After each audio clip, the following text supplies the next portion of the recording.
za pathum na o kanun na lalpa chu fakla ka ko chunga omzong zong te u a ming thiang him chu fak ro u o kanun na lalpa chu fakla a thil ti that zong chu thei ngil su ani chuani kholo na zong angai dam thina inat na zong ati dam thina boral na lakata inun chu atlan thina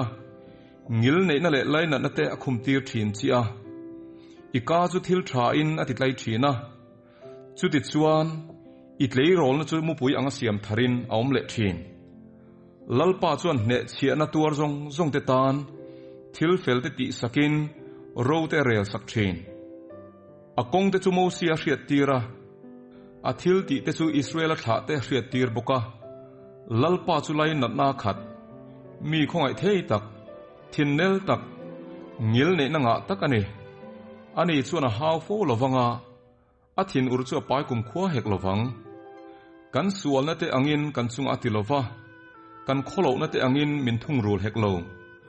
van khilei chung sang taka au mangin ama ti tu te chunga angil ne na chu an na sa ni chakle thlang ain hlatang hian kan bo chiat na te chu kan hne na ta ada son ta daya pa in a fa te khongai ang hian lalpa chuan ama ti tu te chu a khongai thin kan taksa siam dan hi a hriata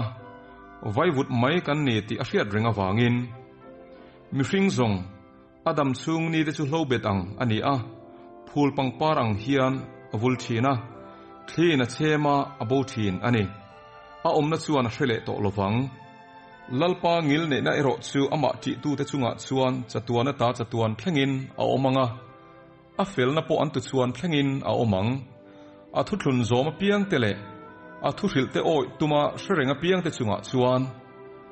lalpa chuan a lal thut pha chu wana te khian a tingeta aram chuan engkim chunga ro arela a van tir ko te u a thu ngai thla a thu zom thin sakna ro pui te u lalpa chu fak ro u a sipai ho te u a du zong te thin a rong bol tu te u lalpa chu fak ro u a ro rel na mun zonga thil ti zong te u lalpa chu fak ro u o kanun na lalpa chu fak ro